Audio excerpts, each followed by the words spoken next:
BJP के रुकन assembly Raghunandan Rao ने आज मीडिया से बात करते हुए करीमनगर के पुलिस कमिश्नर रघुनाथ मिश्रा पर सख्त तनकीद की। उन्होंने इल्जाम आयद किया कि वो गैर जरूरी तौर पर सदर रियासती बीजेपी और रुकन पार्लियामेंट बंडी संजय पर एसएससी पर्चा लीक करने का इल्जाम आयद करते हुए रातों रात हिरासत में ले लिया और संगीन दफात आयद करते हुए उनके खिलाफ मुकदमा दर्ज किया गया।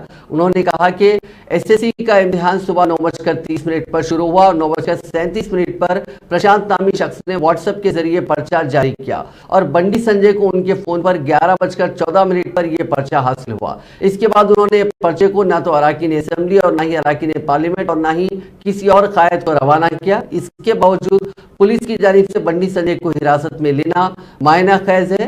बीजेपी के रुकन असेंबली ने रियासती वज़रा हरीश राव, केटी रामाराव और दीगर की जानिब से बीजेपी पर लगाए गए इल्जामात को मुस्तरद कर दिया।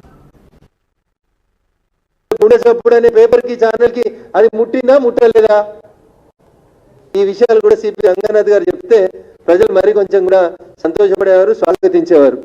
కానీ మీరు చేస్తున్నటువంటి ఆరోపణలు, మీ ప్రెస్ మీట్ 4వ తారీఖు రోజు సాయంత్రం మీ ప్రెస్ మీట్, 5వ తారీఖు రోజు మీ సాయంత్రం మీ ప్రెస్ మీట్ మధ్యలోనే చాలా స్పష్టంగా మీరు ఒక కథల్ని మీరు చెప్పాలనుకుంటున్నటువంటి మాటలన్నింటినీ కూడా రాష్ట్ర ప్రభుత్వం మీ నోటి ద్వారా చెప్పించిందని చెప్పి మేము భావిస్తా ఉన్నాం.